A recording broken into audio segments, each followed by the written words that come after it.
한자는 표문자이다. 어떻게 해서 표문자가 되는가? 궁극적으로는 우리 생각이 열려 있어야 됩니다. 그러기 전에 몇 개의 예시를 보겠습니다. 함의, 함축적인 의미, 여기에 두 개의 문자가 있어요. 두 개의 문자. 아니다 미자, 끝말자, 그리고 중국어로는 웨이, 모 이렇게 읽어요. 이렇게.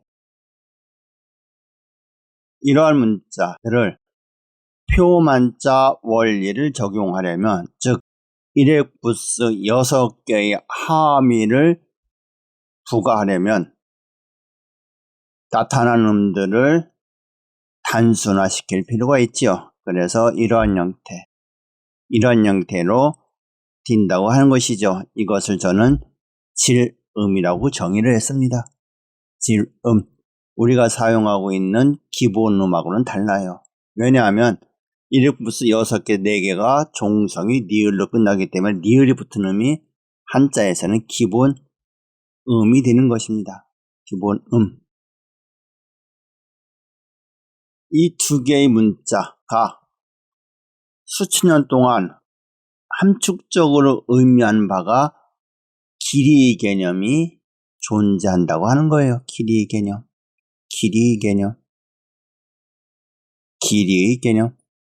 길이.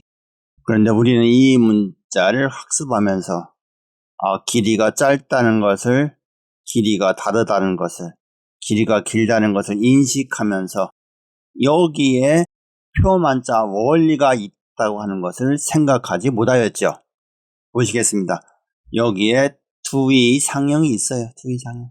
표만자 원리를 적용할 때는 기본적으로 가장 기초적인 상형, 직직선이에요. 직직선.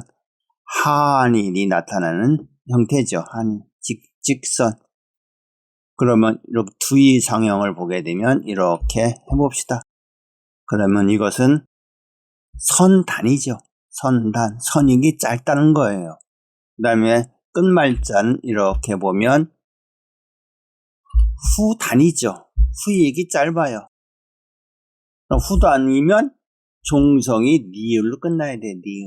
니을.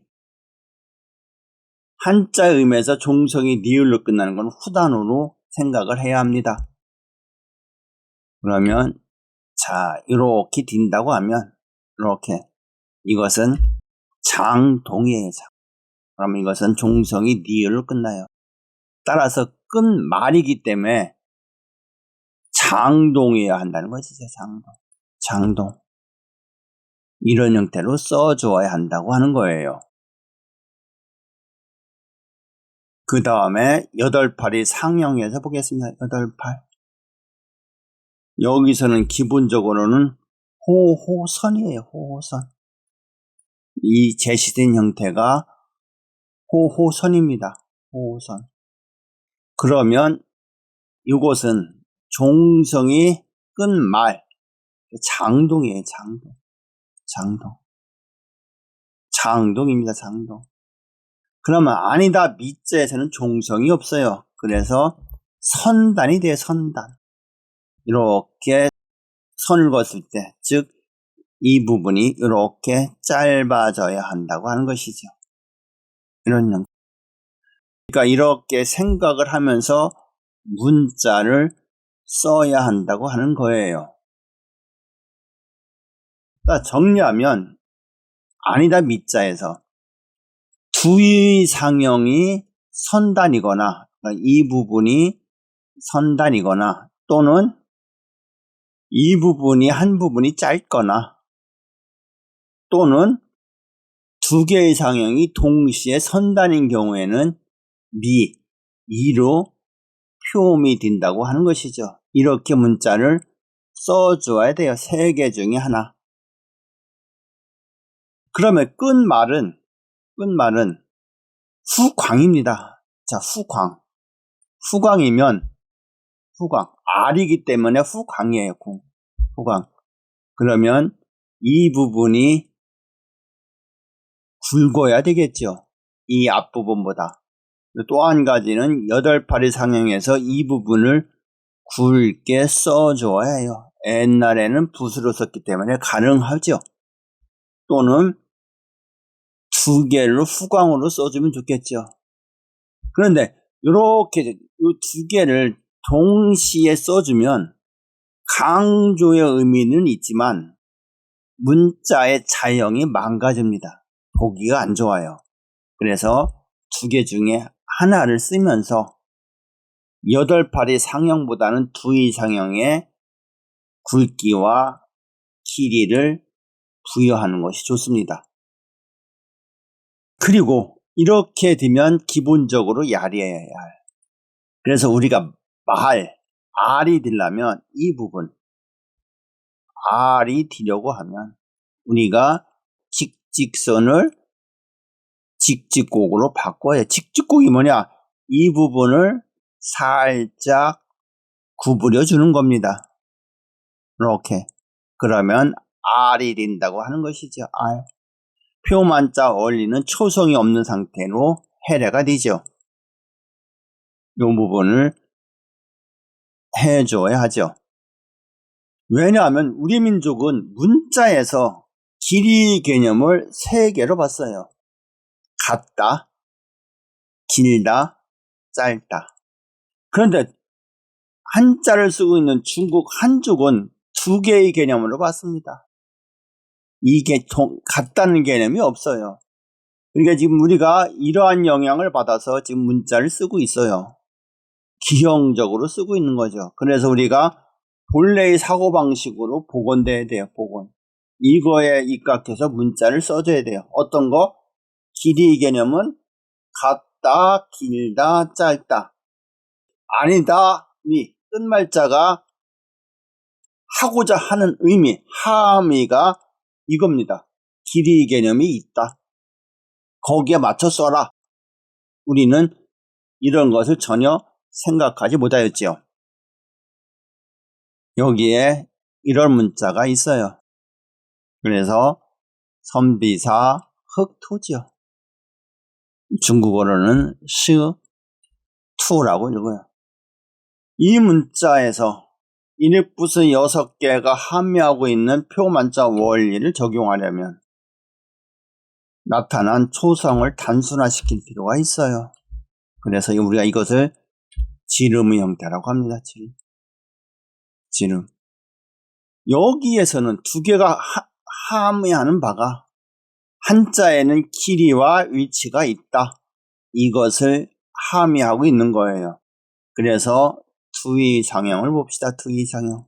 아시다시피 기본적으로는 직직선이에요. 직직선.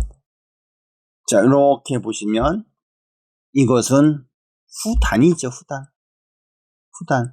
후단이면 종성이 리을이 붙어요. 그러니까 선비사에서 종성은 없죠. 그리고 흑토. 이렇게. 이건 선단이 맞습니다. 따라서 여기에서 흑토. 종성이 없지요. 이 형태는 잘 썼다고 하는 거예요. 그럼 선비사에서 선단이어야 되죠. 왜냐하면 선비사 종성이 없기 때문에. 그러면 이런 모양이 되어야 되겠죠. 이렇게. 이 부분이 짧아져야 되겠죠. 이 부분이 길어지고. 그러면 이 모양하고 똑같이 양쪽이. 그럴 경우를 대비해서 자, 종성이 없어요. 그러면 우리가 위치를 봐야 돼요. 위치. 상형이 서로 다르게 표현돼야 되겠죠. 위치를 보면 선비사입니다. 사는 이름계예요. 이름계는 중앙에 써줘야 돼. 중앙.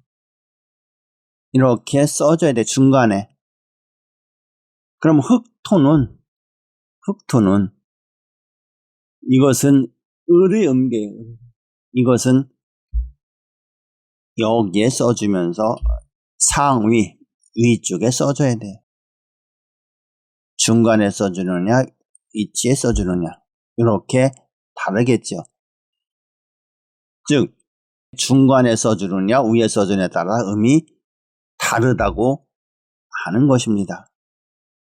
우리가 앞에서 한일과 가로 R자를 봤어요. 중간에 쓰느냐 아래에 쓰느냐에 따라서 음이 달라진다고 한 것이죠. 그러니까 지금까지는 우리가 직직선을 가지고 얘기를 했어요. 그러면 선비사가 되려면 이것은 직직곡이어야 됩니다. 곡. 끝부분이 살짝 이 부분이 구부러져야 돼요. 살짝.